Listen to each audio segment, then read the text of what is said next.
से तो बात की बात है, मकड़ा खुद उस जाल में उलझ कर रह जाता है। संसार का हर प्राणी आशा तृष्णा के मकड़ जाल में इसी तरह जकड़ा हुआ है। उससे अपने आप को बचाने की कोशिश कीजिए, परमार्थ को समझने का प्रयत्न कीजिए, जीवन की वास्तविकता को जानने की कोशिश कीजिए।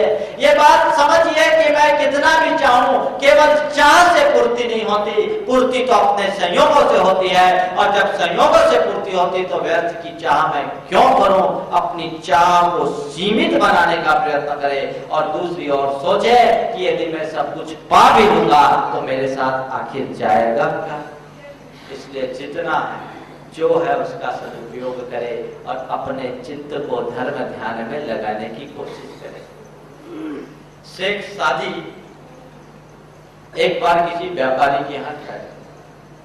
वो व्यापारी बड़ा पैसे वाला था, अपनी दौलत का गुणगान करना शुरू कर दिया। मेरी इतनी संपत्ति अमुक देश में, इतनी संपत्ति अमुक देश में, इतनी संपत्ति अमुक देश में है,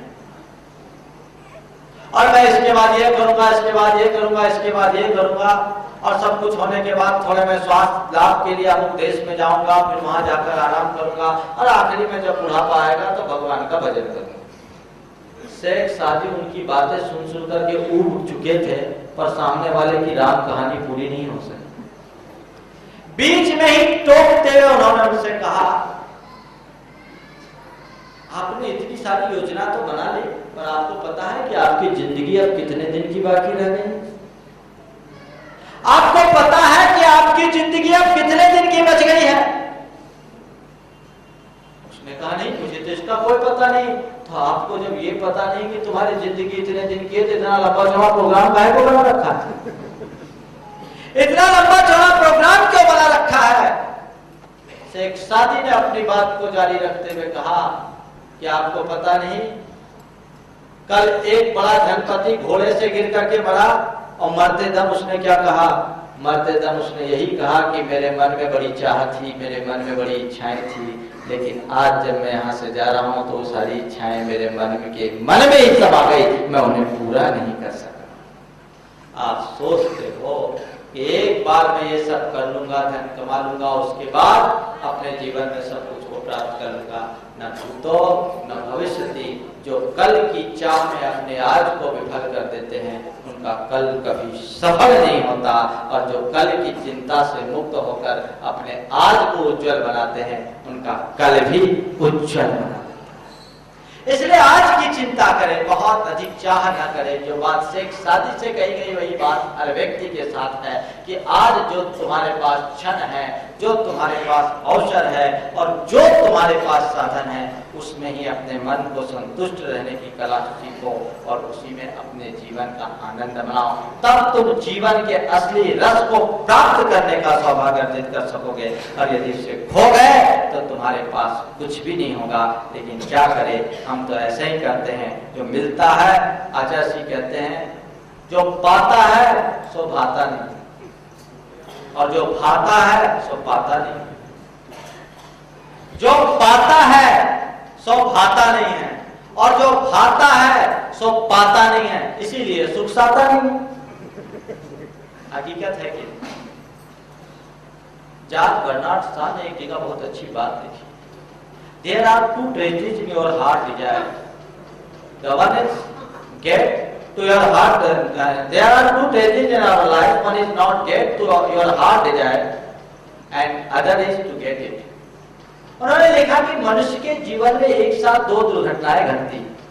पहली तो कोई चीज हम चाहते हैं और वो हमें नहीं मिलती, और दूसरी कि वो मिल जाती। जब तक नहीं मिलती तब तक उसके पीछे पागल होते हैं, और जब मिल जाती है तो उसको भूल जाते हैं, दूसरों के पीछे पागल हो जाते हैं। ये हमारे मन की परिणति है।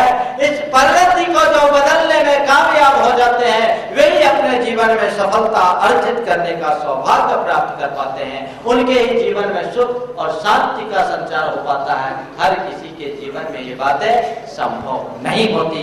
इसलिए यदि आप अपने जीवन को सुखी बनाना चाहते हो तो अपनी इच्छाओं को शांत करने की कोशिश कीजिए। धन दौलत और संसार की अन्य चीजों को पाने की आकांक्षाओं पर अंकुश लगाइए। संत कहते हैं कि तन की तृष्णा तनिक है, आज पाओ की से तन की तृष्णा तनिक है, आज पाव की सेर, और मन की तृष्णा अनंत है, गिरते मेर की मेर। तन के लिए ज्यादा कुछ नहीं करना, मन की कोई सीमा नहीं। बस जो मनुष्य अपने मन की आवश्यकता और आकांक्षाओं के मध्य एक सीमा रेखा खींच बैठता है, उसका जीवन निश्चित रूप से सुखी बना रहता है। और जो इस सीमा रेखा का उल्लंघन कर देता वो संसार की मृग तृष्णा में भटकता है। सीमा रेखा बहुत जरूरी है। आज हर मनुष्य अपनी सीमा रेखा का उल्लंघन कर रहा है, परिणामतः अशांति को भोग रहा है। आपने रामायण में सुना, रामायण में आपने सुना कि सीता जी ने लक्ष्मण रेखा का उल्लंघन किया तो रामायण की रचना, सीता जी का हरण हो गया। यदि सीता जी ने लक्ष्मण रेखा का उल्लंघन नहीं किया होता तो रावण के वश की नहीं थी कि वो सीता का हरण किया होता। पर मैं इसे बड़े गहरे संदर्भ में देखता हूँ। मुझे लगता है न केवल सीता ने लक्ष्मण रेखा का उल्लंघन किया, सीता ने ही नहीं, लक्ष्मण ने खुद लक्ष्मण रेखा का उल्लंघन किया और श्री राम ने भी लक्ष्मण रेखा का उल्लंघन कर दी। काबिलियत उनमें थी और लौटा के दिखा भी दिया। पर मैं तो आज भी ये देख रहा हूं कि आज हर व्यक्ति के भीतर का राम, हर व्यक्ति के भीतर का राम धन दौलत के स्वर्णमृग के पीछे भाग रहा है। उसके भीतर का विवेक का लक्ष्मण राम के हिदायतों की उपेक्षा करके उसका पीछे पागल हो रहा है। नतीजतन हमारे भीतर की सीता रानी का अपहरण होता जा रहा है। जब तक तुम्हारे मन में धन के प्रति तृष्णा बनी रहेगी तब तक तुम्हारा चित्त अशांत होता है। समझिए, यह मृग तृष्णा है, उसके पीछे कोई कितना भी भागेगा पा नहीं सकता। इसलिए हर व्यक्ति अपने जीवन का एक लक्ष्य रखे, पैसा कमाए पर पैसे के पीछे पागल न बने। वो केवल साधन है, साध नहीं। लेकिन क्या करे, अब तो जैसे कैसे तैसे भी बस पैसे को मूल्य बदल रहे हैं, परंपराएं बदल रही है, निष्ठा बदल रही है। आज के सारे सामाजिक मूल्य जब से अर्थ प्रधान हो गए तब से तो ये चिंतन प्रारंभ हो गया, अर्थ है तो अर्थ है, अन्यथा सब व्यर्थ है।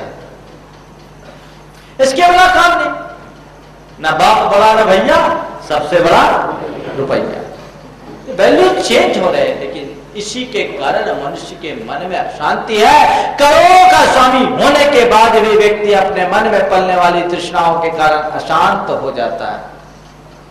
भगवान महावीर कहते हैं, इच्छा बहु विहालोए जत क्लिशंति जंतव तम्मा इच्छा मनिच्छाए जिनितासु मेदिति।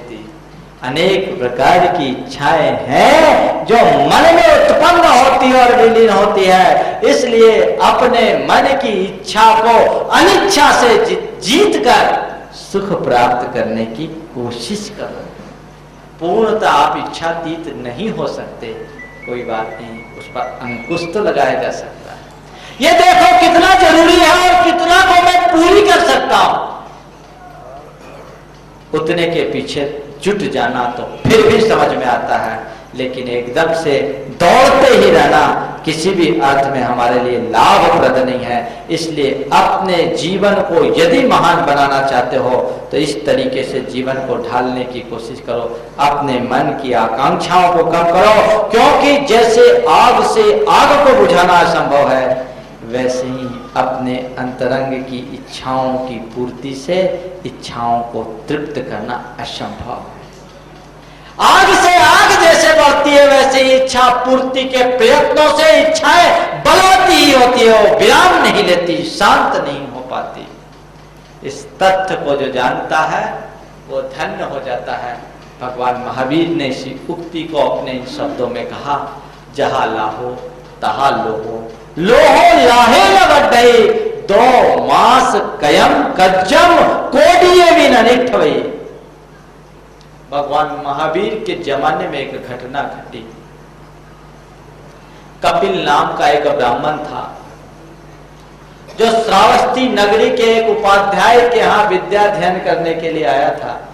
विद्या अध्ययन एक उपाध्याय के यहाँ करता था और एक श्रेष्ठी के यहाँ उसके रहने का प्रबंध था। वहां उसके खाने पीने की सारी व्यवस्था थी, पर संयोग आया तो वो आत्मा का पाठ पढ़ने के लिए था, लेकिन श्रेष्ठी की दासी के रूप में आसक्त हो वो प्रेम का पाठ पढ़ बैठा। वो उसके प्रेम में पागल हो उठा। सप्ताह भर बाद उस नगरी में एक बड़ा मेला होने वाला था। उसकी प्रेमिका ने उससे कहा कि सप्ताह भर बाद मेला होने वाला है, सब लोग बहुत सज धज करके आएंगे, मेरे पास तो ढंग के कपड़े भी नहीं हैं, मेरे लिए तुम कुछ लाओगे? तुम तो मुझसे बहुत प्रेम करते हो। कपिल ने कहा कि मेरे भोजन तक का तो ठिकाना नहीं, दूसरों के भरोसे भोजन चलता, मैं तुम्हारी व्यवस्था कैसे करूं? उन्होंने कहा आप चिंता मत करो, यहाँ का राजा बड़ा उदार है। यहाँ का राजा बड़ा उदार है। उसका नित्य का नियम है कि जो ब्राह्मण सुबह से आकर के उसे आशीर्वाद देता है, सबसे पहले सुबह से सबसे पहले आकर जो ब्राह्मण उसे आशीर्वाद देता है उसे वो 2 मासा सोना देता है। तुम जाओ और उसे आशीर्वाद देकर 2 मासा सोना ले आओ, 2 मासा में अपना काम चल जाएगा। वो गया, बहुत अच्छी बात। रात सोया और रात सो नहीं पाया। कब सुबह हो इस चिंता में मध्य रात्रि में ही जग गया। चांदनी रात थी तो उसे ऐसा लगा कि अब भोर होने को है और अगर मैं लेट हो गया और मुझसे पहले कोई दूसरा पहुंच गया तो मुझे वंचित रहना पड़ेगा। तो रात अंधेरे में ही तेजी से दौड़ने लगा। अंधेरे में सरपट वेग दौड़ते हुए व्यक्ति को देखकर सैनिकों को संदेह हुआ और उसे गिरफ्तार कर लिया गया। अगले दिन दरबार में पेश किया गया। दरबार में जब उसे पेश किया गया, राजा ने पूछा कि तुम रात अंधेरे में क्यों दौड़ रहे थे? उसने अपने मन की बात सच सच बताते हुए अत्यंत सरलता से कहा कि मैं रात केवल इसलिए दौड़ रहा था कि मेरी दासी ने मुझसे, मेरी प्रेमिका ने मुझसे ऐसा ऐसा कहा और मैं ये सोचता था कि यदि मेरे पहले यदि कोई दूसरा आ गया तो मैं वंचित न रह जाऊं, केवल इसी इरादे से मैं आया था। राजा उसकी सरलता पर मुग्ध हो गया और उसने कहा ठीक, तुमने बिल्कुल सच बात कही है, अब मैं तुम्हें 2 मासा नहीं, तुम जितना चाहो उतना दूंगा। मांग लो, तुम जो चाहोगे वो मैं दूंगा। अब सोचता है क्या मांगू?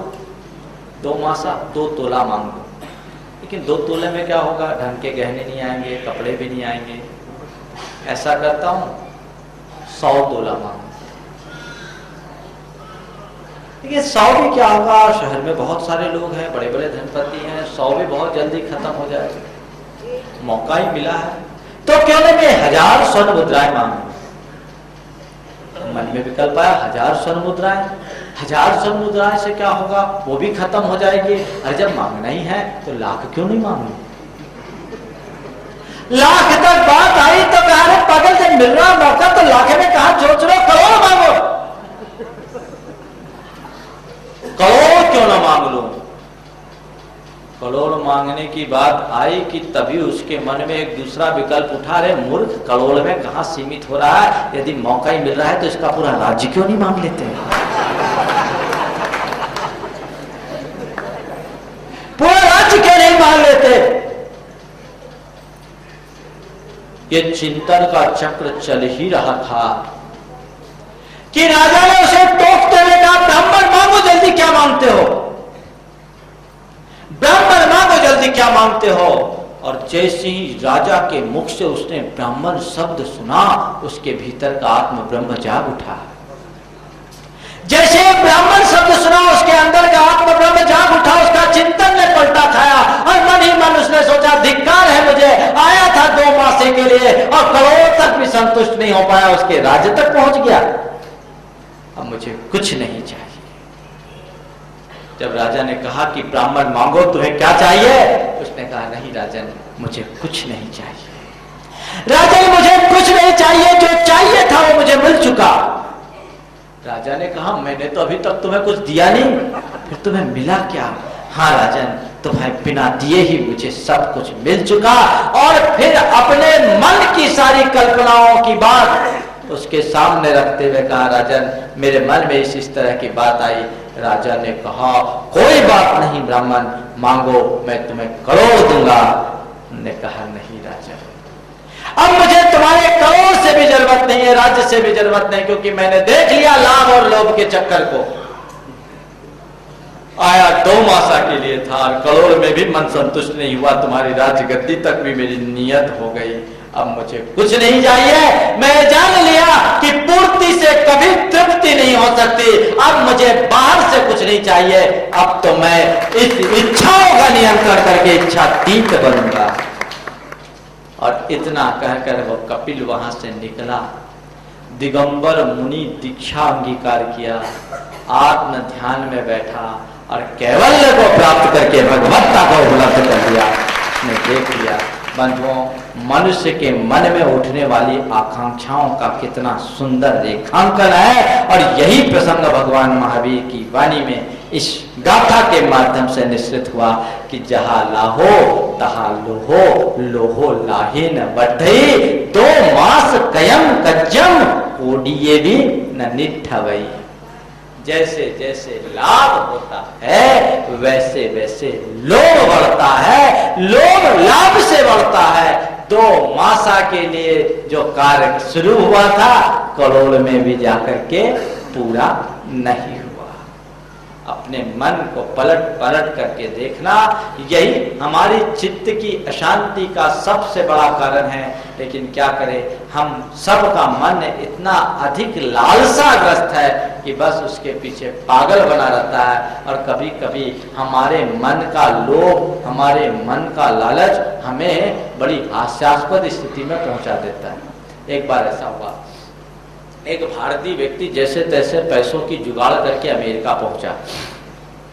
अब अमेरिका गया, पैसों की कड़की तो थी, वो सोचा अब खाना पीना करना क्या करें, तो इंडियन मार्केट में गया। एक होटल में घुसा। जैसे ही होटल में घुसा तो उसे 2 केबिन अलग अलग दिखाई पड़े। एक पर लिखा था शाकाहारी, दूसरे पर लिखा था मांसाहारी। उसने कहा भाई मांसाहार तो ऐसे भी स्वास्थ्य के लिए हानिकारक है, महंगा भी है, अपन शाकाहार ग्रहण करें। शाकाहार में घुसा, अंदर गया तो फिर 2 केबिन मिले। एक पर लिखा था देसी घी, दूसरे पर डालडा। उसने कहा बेशक देसी तो अपन हिंदुस्तान में नहीं खा पाते, यहाँ का खाएंगे। डालडे में घुस गया। डालडा में घुसा तो एक में लिखा था ताजा, दूसरे में लिखा था बासा। उसने कहा ताजा मांगा, बासे में घुस गया। बासे में घुसा तो फिर 2 केबिन निकला। उसमें एक में लिखा था नगद, दूसरे में लिखा था उधार। एक में लिखा था नगद, उसने दूसरे में लिखा उधार। बोले अरे यहाँ उधार मिल जाए इससे अच्छी बात क्या। आंख मूंद करके वो उधार वाले केबिन में घुसा और जैसे ही वो उधार वाले केबिन में घुसा, देखता क्या वो आदमी सड़क पर आ गया।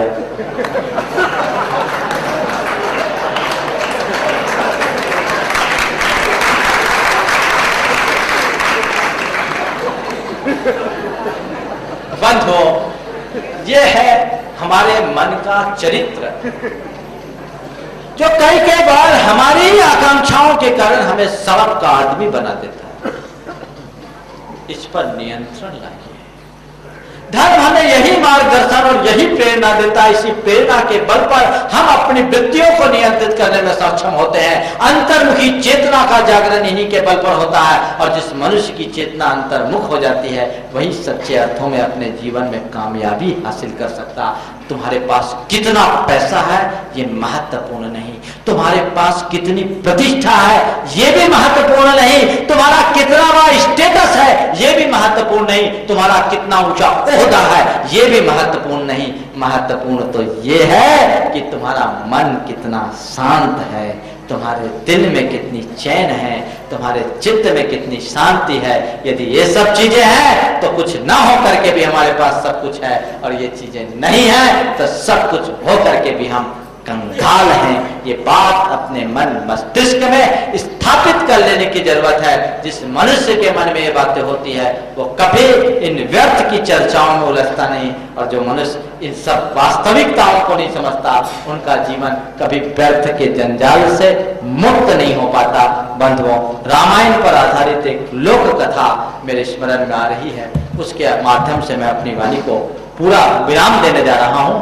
बहुत अच्छा प्रसंग रामायण पर आधारित ये प्रसंग है कि रावण जब मरणासन्न था तो उसके कुछ शुभचिंतक रावण के पास पहुंचे। ये एक लोक कथा है, रामायण पर आधारित है। रामायण में ढूंढना मत, इसे केवल एक प्रतीक के रूप में देखना।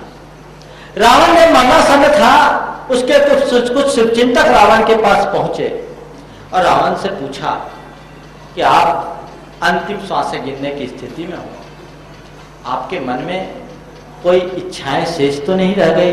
यदि हो तो बताएं, हम सब उसे पूर्ण करने का प्रयास करें। रावण मुस्कुराया और कहा, क्या बताऊं, मैंने अपने जीवन में बड़ी बड़ी उपलब्धियां अर्जित की। सारी धरती को एक छोर से दूसरे छोर तक मैंने अपने विजय की धुंध भी बजाई। बड़े बड़े राजाओं महाराजाओं को अपने वश में किया। मैंने सोने की लंका बनाई, सब कुछ किया।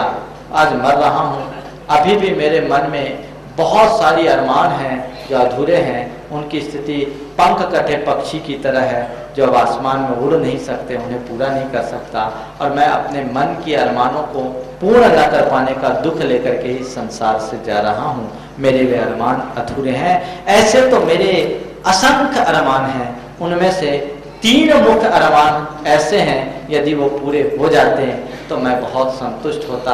मैं पूरी नहीं कर सका, यदि आप लोग पूरी कर सको तो करने की कोशिश करना। बताइए आपके कौन से अरमान? मैं कहा कि मैं सोचता था कि सोना बड़ा चमकीला है, सुंदर है। सोना बड़ा चमकीला है, सुंदर है, लेकिन यदि उसमें सुगंध होती तो बहुत अच्छा होता। सोना बड़ा चमकीला है, सुनहरा है, सुंदर है, क्या अच्छा होता कि उसमें सुगंध भी होती। और मैं उसमें सुगंध उत्पन्न करने की कोशिश में लगा रहा, लेकिन अभी तक पूरी नहीं कर सका। मैं चाहता था कि मेरी जो सोने की लंका, उसके चारों ओर समुद्र है, उसका पानी खारा है, काश वो पानी मीठा हो जाता तो बहुत अच्छा होता, सबके लिए काम आता। और मेरी एक तीसरी इच्छा भी अधूरी रह गई जिसे मैं पूरी न कर पाने का दर्द आज अपने दिल में समेटे हूं। वो ये है, मैं चाहता था अग्नि तो जले पर उसमें केवल प्रकाश ही प्रकाश हो, धुआं और कालिख ना हो। ये चाह भी अभी तक अधूरी रह गई जिसे पूरी न कर पाने का दर्द मैं अपने दिल में समेटा हूँ।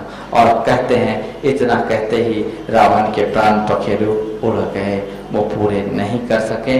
बंधुओं, ये एक बहुत बड़ा सत्य है, एक बहुत बड़ा तथ्य है कि हर मनुष्य के मन में जो आकांक्षाएं हैं वो इसी तरह की असंभव आकांक्षाएं हैं। न कभी सोने में सुगंध आ सकती, न कभी समुद्र का पानी मीठा हो सकता, और न ही अग्नि कभी धुआं से रहित हो सकती। यदि अग्नि धुआं से रहित हो सकती है तो तुम अपनी इच्छाओं की पूर्ति के पीछे पागल हो। सोने में सुगंध प्रकट कर सकते हो तो अपनी इच्छाओं की पूर्ति के पीछे पागल हो। और यदि तुम समुद्र के खारे जल को मीठा बनाने की सामर्थ्य रखते हो तो तुम उनके पीछे पागल हो। न भूतो न भविष्य दे। इसलिए संत कहते हैं, खूब तरसाया है तेरी ख्वाहिशों ने तुझे, खूब तरसाया है तेरी ख्वाहिशों ने तुझे, अब तू इन ख्वाहिशों को खुद तरसती छोड़ दे। खूब तरसाया है तेरी ख्वाहिशों ने तुझे, अब तू इन ख्वाहिशों को खुद तरसती छोड़ दे। बस जिस क्षण हमारे मन में ऐसा संकल्प जागृत होगा उसी क्षण हमारे जीवन की दिशा और दशा परिवर्तित हो जाएगी, हमारे जीवन में परम आनंद की अनुभूति होगी। बंधुओं, ऐसे ही आध्यात्मिक चिंतन की आज जरूरत है। जब मनुष्य के अंदर आध्यात्मिक चिंतन प्रकट होना शुरू हो जाता है, वहीं से उसके जीवन में बहुत बड़े रूपांतरण घटित होने लगता है। अध्यात्म का चिंतन हमारी वृत्ति और प्रवृत्ति को नियंत्रित करने में सहायक होता है। उससे हमारे क्रिया भी बदलते हैं, भाव भी बदलते हैं और उसका परिणाम भी हमें बदला हुआ देखने को मिलता है। इसलिए अध्यात्म को आत्मसात करने की कोशिश करिए।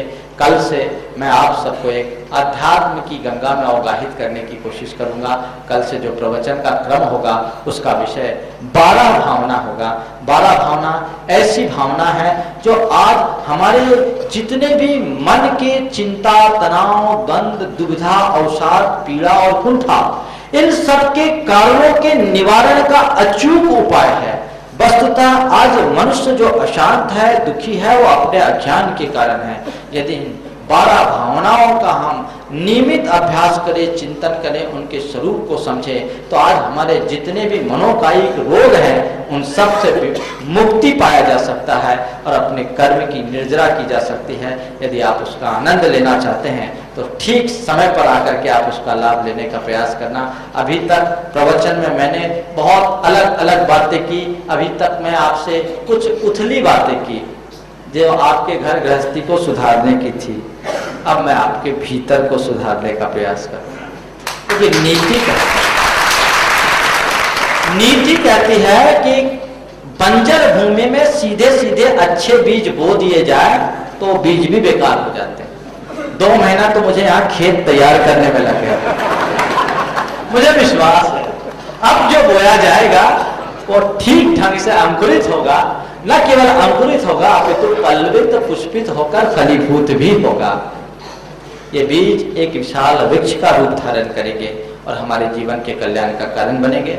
दूसरी बात, अभी आप सबको एक जानकारी दी गई जैन सिद्धांत शिक्षण शिविर की। हम धर्म के विषय में सतही स्तर की जानकारी तो पर्याप्त रखते हैं, लेकिन बहुत सारे लोग हैं जिन्हें धर्म और दर्शन के मूल तत्वों का ज्ञान नहीं है। मैं चाहता हूं कि हमारे इस सानिध्य का यदि आप लाभ उठाना चाहते हो तो इसका पूरा लाभ उठाइए और धर्म दर्शन के उन गूढ़ तत्वों को समझिए और समझिए कि उसका हमारे जीवन में क्या स्थान है, वो हमारे जीवन में कहाँ तक उपयोगी हो सकते हैं। यदि आप सब चाहते हैं तो जैसा मैंने एक बार पहले भी कहा था, आप सबके लिए एक कैप्सूल कोर्स तैयार किया गया है जो आने वाले 15 तारीख से यहाँ प्रारंभ होगा। आप उसे अटेंड कीजिए, अपनी दिनचर्या को थोड़ा एडजस्ट कीजिए और आप उसका पूरा लाभ उठाइए, जिससे आपको मूल जैन धर्म और दर्शन की गहराई में उतरने का अवसर मिले, सौभाग्य प्राप्त कर सके और आप अपने जीवन को समग्रता से पहचान कर जगत और जीवन के रहस्यों को अनावृत करने में सक्षम हो सके। बद्धों, लौकिक ज्ञान तो हर मनुष्य को प्राप्त हो जाता है, लेकिन जब तक मनुष्य अध्यात्म और दर्शन का परिज्ञान नहीं करता तब तक अपने जीवन के रूपांतरण में समर्थ नहीं हो सकता। आप समझने की कोशिश कीजिए कि जैन दर्शन की गहराई क्या है। बंधुओं, क्या पता जिनवानी की कौन से बात आपके चित्त को लग जाए और आपके अंदर एक क्रांति खड़ी कर दे, एक बड़ा रूपांतरण खड़ा कर दे। इसलिए जो अभी आपको जानकारी दी गई आप उसको फॉलो करें और उसी अनुरूप थोड़ा जो अपना समय है, प्रवचन तो नियमित चलेगा ही, ये प्रवचन के पूर्व की एक स्पेशल कक्षा है, क्लास है, कुछ युवाओं के आग्रह पर और यहाँ की आवश्यकता महसूस करते हुए मुझे ऐसा लगा कि जिन शासन की परंपरा को हम तभी आगे बढ़ा पाएंगे जब समाज में स्वाध्याय की परंपरा पुनर्जीवित और पुनर्प्रतिष्ठित होगी, जो आज बहुत आवश्यक है। आज लोग जो कहते हैं कि हमें समझ में नहीं आता हम स्वाध्याय कैसे करें, आप आइए 15-20 दिनों जो ये स्वाध्याय की परंपरा चलेगी, मैं आपको इतना पक्की गारंटी देता हूं कि अगर आपने इस पूरे के पूरे क्लास कक्षा को अटेंड कर लिया, शिविर को अटेंड कर लिया, तो फिर जैन दर्शन का ऐसा कोई ग्रंथ नहीं होगा जिसे आप खोले और आपके पल्ले न पड़े। जिस ग्रंथ को खोलोगे सीधे आपके दिमाग में ही नहीं हृदय में भी उतर जाएगा। ये प्रयास आपको करना है, तो उसके लिए आप सब अपना मानस बनाएं और जैसा आयोजकों ने आपसे कहा है समय पूर्व आप उनको अपनी सूचना देंगे तो उन्हें व्यवस्थाएं बनाने में, पुस्तक आदि की व्यवस्थाएं बनाने में सहूलियत होगी। इसलिए आप, यद्यपि सुबह का समय है, कुछ लोगों को असुविधा हो सकती है, पर मैं केवल इतना कहता हूं, अपने सूरज को पौन घंटा पहले उगा लीजिए, सारा काम अपने आप हो जाएगा, ज्यादा कुछ करने की जरूरत नहीं है। बाकी तो ये बहती हुई नदी है, इस नदी में आप जितना अवगाहित होंगे उतना ही आपको शांति मिलेगी, अपनी पिपासा को दूर कर सकेंगे। प्रयास कीजिए। बोलिए परम पूज्य आचार्य गुरुवर श्री विद्यासागर जी।